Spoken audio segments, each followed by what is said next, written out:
William Gargan stars as Barrie Craig, confidential investigator.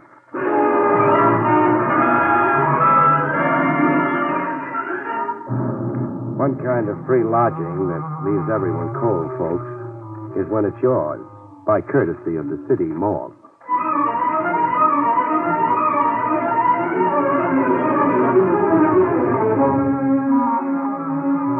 The National Broadcasting Company presents William Gargan in another transcribed drama of mystery and adventure with America's #1 detective, Barrie Craig, confidential investigator.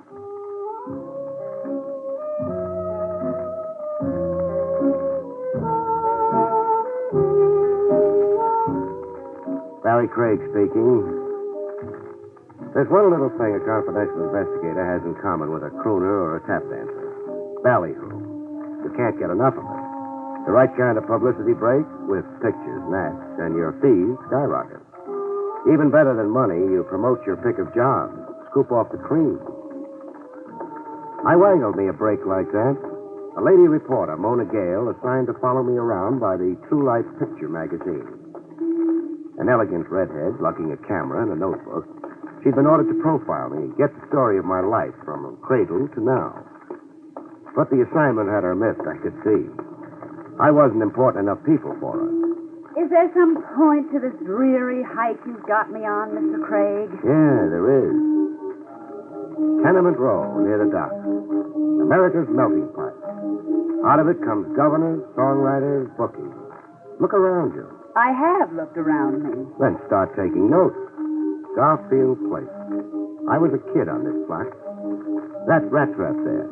I played stickball off the stoop. Go ahead, sister, make with the pencil. Must I? Posterity will want to know. Are you naturally egotistic, Mr. Craig? Are you naturally a snob? I'm tired. So have a seat. Here, on the stoop. What's better than city? Grand view, huh? Great. Dirty-faced children, pushcarts, squalor. Isn't there some other way of profiling you, Mr. Craig? Like? Oh, one of those celebrated cases you perform in so heroically. Couldn't I just watch you at work? Sure. If I had a case, which right now I haven't. Come on, beautiful. Get the feel of this block. Imagine back to me as a kid. That kid over there, reading the comics. Now, he could be me once upon a time. How about that weird-looking boy carrying the parrot? Boy carrying a what? Parrot. Well, yes. What do you know? The kid is carrying a parrot. And coming this way, too. He wants to pose for a before and after picture with you. Hey, want to buy a parrot, mister, for cheap, mister? I don't think so, Sonny. He yours? No, I found him on the docks. Lost. He's sick. Sick? Yeah, look at the blood on his foot. Yeah, it is blood. Bring him closer. Hey, what you examining him for, like a doctor? Funny. The parrot hasn't been hurt. Not a scratch on him, I can see. But the blood? I'll bet 10. It's human blood. Human blood, Mr. Craig? Yeah. Now, figure that. Oh, if only the parrot could talk. Hey, talk's good. Watch. Hey, go ahead, you talk. Don't shoot me! Don't shoot me! Is that the parrot talking, or is the boy a ventriloquist? Help! Help! It's the parrot, all right. Yelling bloody murder. Sit tight, sister. You hold on to that parrot. Where are you going? The telephone check with Lieutenant Trav Rogers at police headquarters. I want to know what bloody corpse the parrot belongs to. Could be you will be watching me work, after all.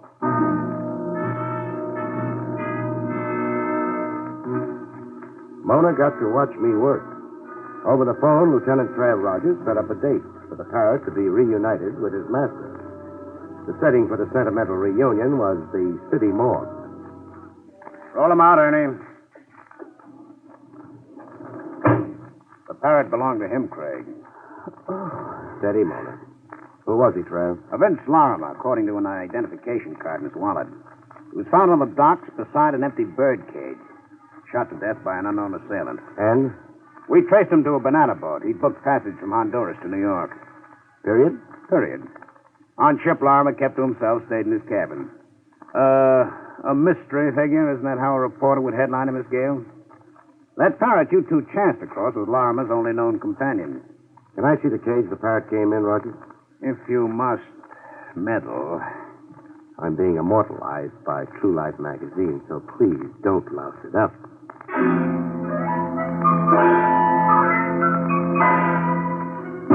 This is the cage. How do you figure the parrot escaped, Trev?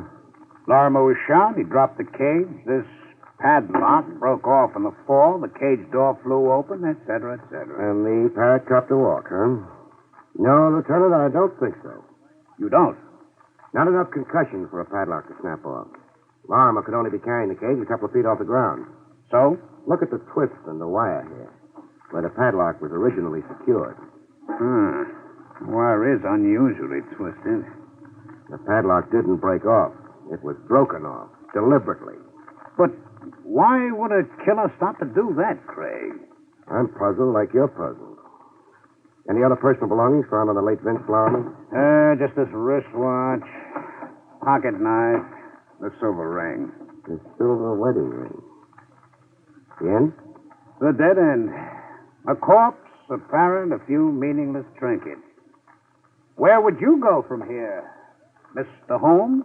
Oh, you're sure working hard at lousing me up with Mona.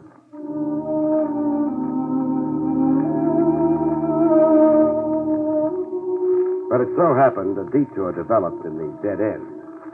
The next morning, while I was sorting my mail over coffee and sinkers in the crosstown diner, and while waiting for the red-headed Mona to show up for her day's grind, the mail was the usual garbage. Bills, all of them stamped final notice, circulars advising me where to get my pants pressed, where to buy my geraniums, and one circular I really stopped to read. The Starbright Park Museum of Murder, exhibits in wax. The circular entitles bearer to a 50% admission discount. Good morning, Mr. Craig. The ripened friendship we've got, it's time you call me Barrie. With a good morning kiss. If that's how you like to start your day. Look, I was assigned to you to play Boswell, Barrie, not Madame Bovary. And what, pray, have you in store for me today? A trip to the Starbright Amusement Park. Amusement park? Read the circular. Bargain rate. So? Read where it says about the new wax exhibit. Oh, see, the brutal murder of Vince Larimer. So real it will startle you. Hey, Vince Larimer? Our corpse of yesterday. But how... How could a wax exhibit already be set up for the customers less than 24 hours after the murder happened? Yes, and circulars printed. Printed and in the mail. One of them in the mail to me. You think it was purposely? I'd be a dope not to think that. I'm not only being invited to get a look at Vince Larimer being shot, but also at who is shooting him. All this in wax. It's incredible. I'm in an incredible business, beautiful. In what other business can you get an educated redhead personally assigned to you?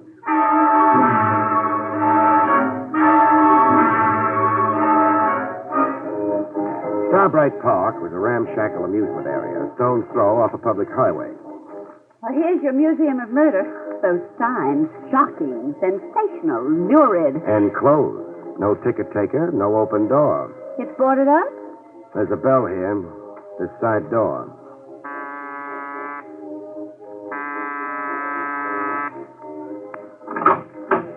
What do you want? A word with the owner, lady. I'm the owner. Oh. I'm Barrie Craig. This is Miss Gale. So what? I got a circular from you in this morning's mail. It's this one. You and 1,000 other people, mister.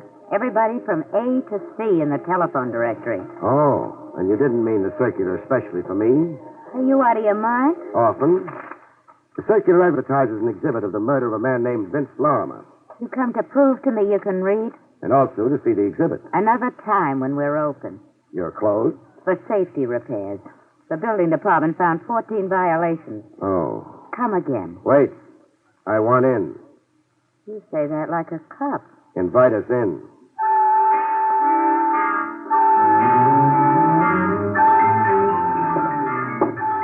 Having fun, Mona? It's gruesome. Snyder and Ruth Gray in the hot seat. Dillinger bleeding all over Chicago's sidewalk. Why, baby, you're holding hands. I get affectionate in morbid surroundings. The Vince Larimer murder's the last one in a row, right after Bluebeard. Here it is. Some light on the subject, please. I got no lights to switch on. The power battery's disconnected. Another order of the almighty building department.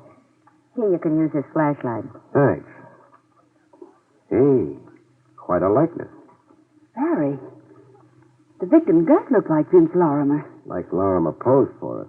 Even the clothes, the pinstripe suit. And holding a cage with the parrot still in it. The minutes before the actual murder the scene's supposed to be. Miss, or is it madam? It's Dolly. Dolly Flanders. Dolly, the hooded killer holding the gun. Why the hood? I don't get your question. Is there a head, a face under the hood? Yes, I guess there is. Model? How? How? In the likeness of the killer, I mean. In the likeness? Well, how could that be? That's the question I'm saving for later. First, suppose you raise the hood. Get in there and raise it, Dolly. Don't raise it, Dolly. Barry! Voices jump you all the time in my business, Mona. You take it calmly. Freeze as you are, Dolly. Craig, Yeah? drop that flashlight. Try beaming it at me and... Okay, stubborn. Barry, he shot you!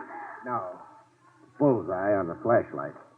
My wrist dead from the concussion. Get flat on the ground, face down, Craig. And your lady friend. Be smart, Craig. From where I am, you're a clay pigeon. Get down, Mona. Horizontal in a wax museum. Include that in the piece you're writing. I'll even include it on my headstone. You, Dolly. What? This box of matches. Pick it up. Now this newspaper. Now roll the newspaper into a torch and light it.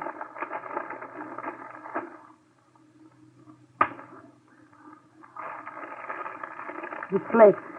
What shall I do now? A wax figure holding the gun. Stick the torch under the hood and hold it there. Let's see how fast it melts.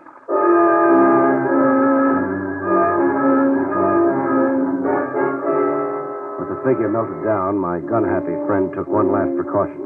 I hate working over a guy when he's down. But you will. So you'll stay put while I leave?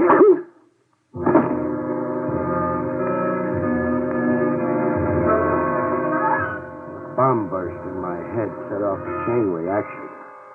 The last thing I heard before being blown to bits was Mona screaming.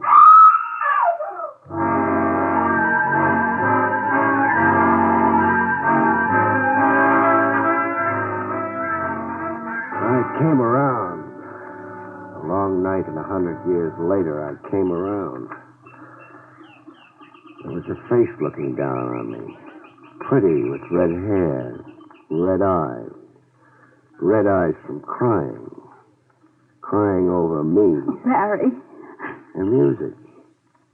Bird music? The music, Mona. It's a yellow canary singing. You're in Dolly Flanders' office. Dolly Flanders. Dolly. I'm not responsible for what happened out there. Who was he? I don't know any more than you do, Doc, like it was.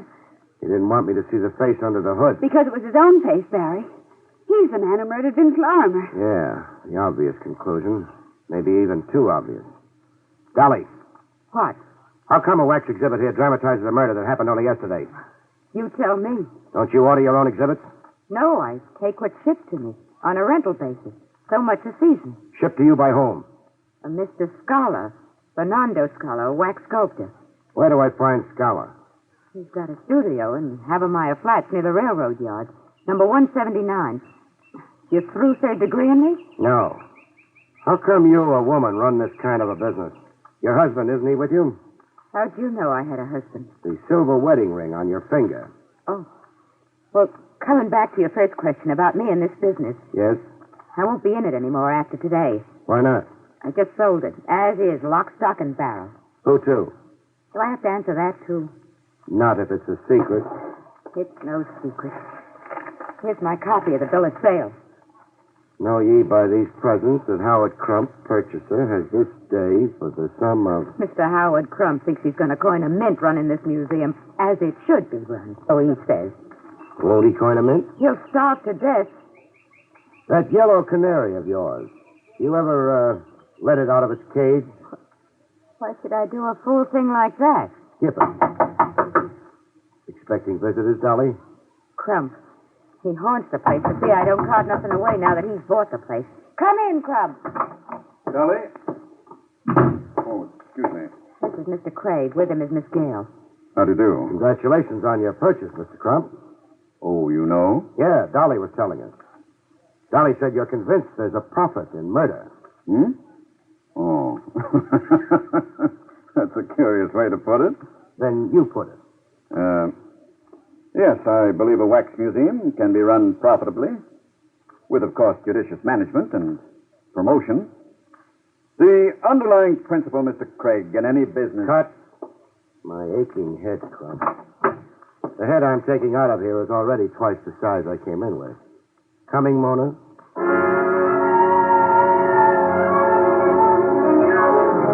Outside the Wax Museum in a drugstore, while Mona calmed her fevered nerves with a double coke, I got the cracks in my skull glued and an iodine pomade where it lumped. After that, I telephoned police headquarters. Hello, Lieutenant Trav Rogers? Never mind paging him, Buster. A message will do from Barrie Craig. Tell him to check Prince Lorimer's fingerprints with police files. Pronto. You're asking more questions than I've got answers.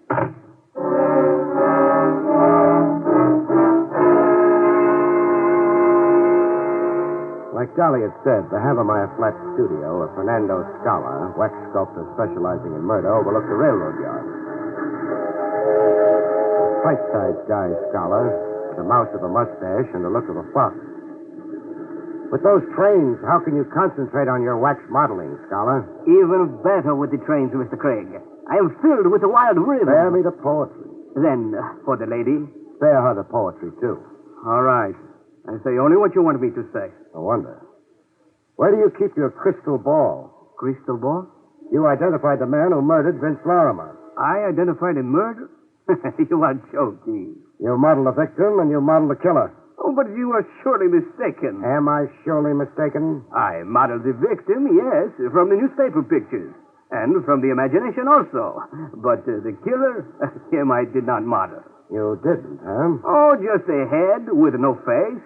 A head I cover up with a hood because I cannot know the face. Who telephoned you in advance of my coming, Scholar? Prime you on how to answer me.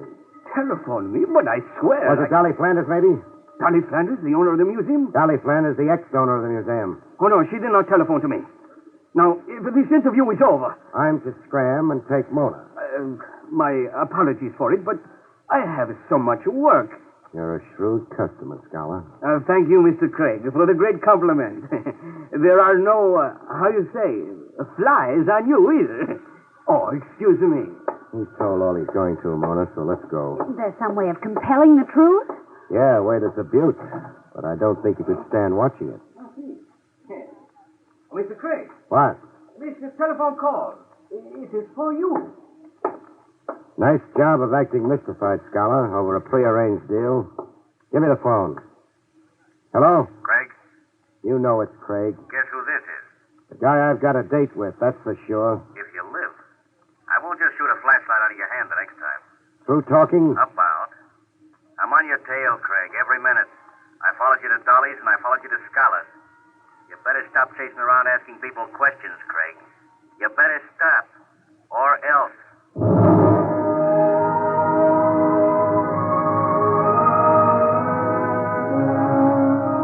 The case began to wrap itself up with a valuable assist credited to the good Lieutenant Trav Rogers. A return message for me, left with Jake, the elevator op in my office building, suggested that I meet Trav post-haste in the Marble Lawn Cemetery. But why meet in a cemetery? A favorite long-lost aunt. Rogers wants me to help dig her up. Oh, taxi! Hey, taxi!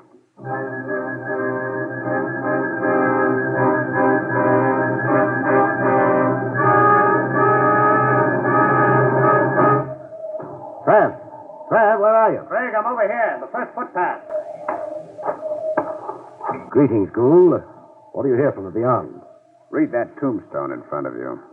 In memory of Sam Tracy, born 1910, died 1945. His loving wife, Dolly. Dolly. Barrie, Dolly. Don't get into the lieutenant's acts, beautiful. It's his show. Let him have the fun. But not here.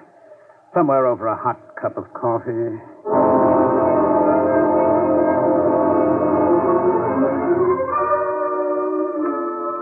That headstone read, Sam Tracy died 1945. He also died in 1951. the same man died twice? What Rogers is saying, Mona, is that our Vince Larimer was also named Sam Tracy once. Right. We checked Larimer's fingerprints with police files, as per your request. Larimer's prints correspond to the prints we have of a Sam Tracy, a one-time thief and safecracker. But there is a Sam Tracy now buried in the Marble Lawn Cemetery. Mona's yet going to convert from reporter to detective. No, beautiful. Whoever's buried in Marble Lawn is a ringer. Someone's buried as Tracy, as a trick to free the real Sam Tracy, alias the late Vince Larimer. That was my guess, too, Barry. Great minds run on the same channel. Who said that? What was the original Sam Tracy trying to escape from? A safe robbery in 1945. Tracy made off with a cash haul of $100,000 belonging to a stockbroker named Rufus Scott. The police gave up when Tracy, the phony Tracy, as it turns out now, died. Died how? In a rooming house fire while hiding out. And the 100 G's? Went up in smoke. So the police thought, I mean. As did the insurance detective in the case. Insurance detective? A certain Sandy Dowell, an eager beaver in his day. Dowell chased Tracy all over North America before the fire burned him out of the case and into retirement. Well, you got something you can contribute, Craig? This. Sam Tracy, alias the late Vince Larimer, was the husband of Dolly, the ex-owner of the Starbright Park Museum of Murder. I read the tombstone, too, genius. Besides, it's a matter of record that Dolly Tracy posed as the widow in the phony burial of her so-called husband in 1945. I guess Dolly to be the very late Larimer's widow this morning. By divination? By a silver wedding ring on her finger. An exact replica of the one you found on the corpse. Well, we know a lot and we know nothing. Tracy got away clean with $100,000. Even got out of the country. Why then did he come back posing as a Vince Larimer? Why take that risk? And get murdered. And who released the parrot? And why?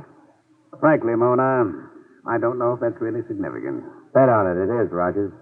It's the key to our killer. All right, where would the key fit? Seabright Park, I'd say. Trav? Yes. Suppose I call the move. Can you bear it? If it catches a murderer. Spoken like a good cop.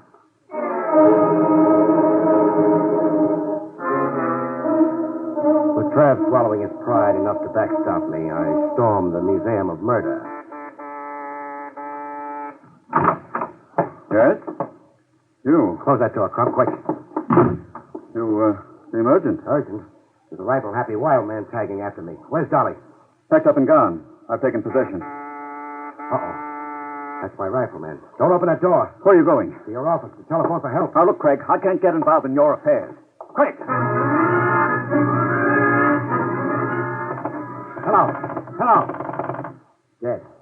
Now the line went dead. Someone cut your wires, Crump. Craig, you can't stay here. I'm running a business, not a headquarters. You want me dead? No, but... Oh, this.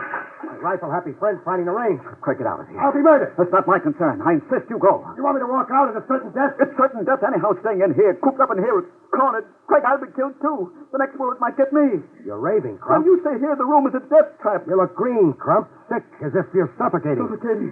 Yes, I am. The room's close. Stifling. Close and stifling like a cage? Yes, And you hate cages, don't you, Crump? I hate... That's why you let parrots out of cages. You can't stand seeing anything caged. No, I can't Even stay. the yellow canary, Dolly's yellow canary. The cage is here, but the canary's gone. You emptied that cage, too, eh, Crump? Yes. Craig, I can't breathe. I'm suffocating.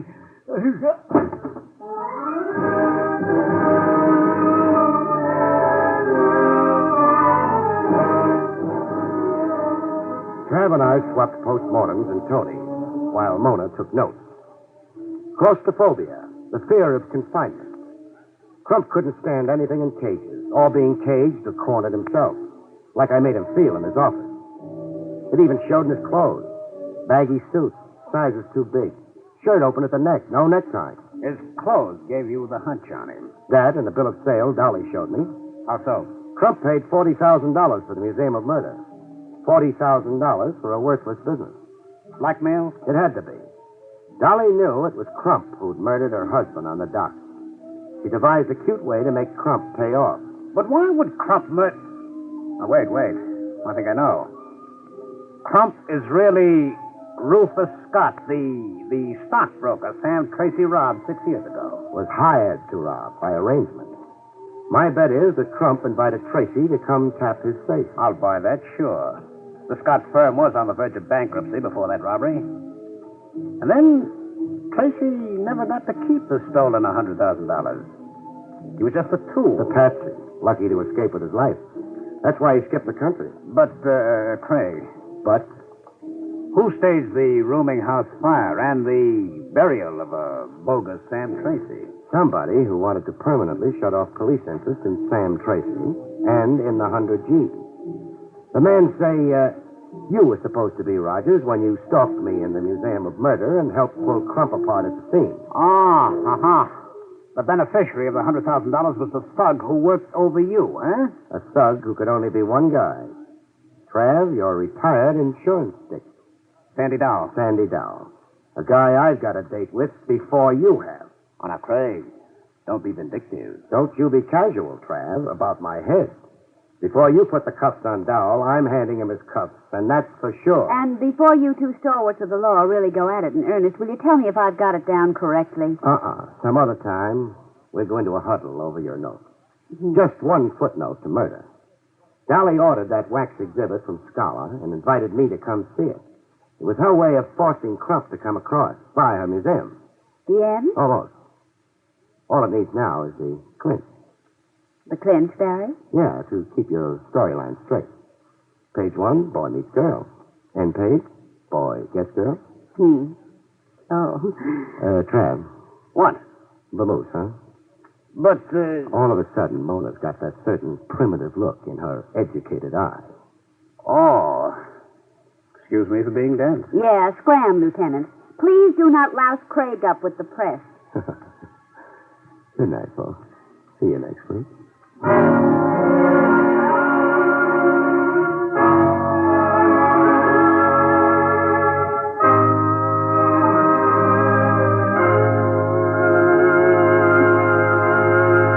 You have been listening to William Gargan in another exciting transcribed mystery drama from the adventures of Barrie Craig, confidential investigator. Tonight's story, Murder in Wax, was written by John Robert.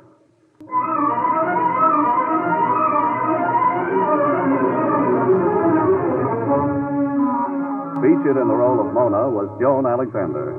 Barrie Craig, starring William Gargan, was under the direction of Hyman Brown. This is Don Pardo speaking.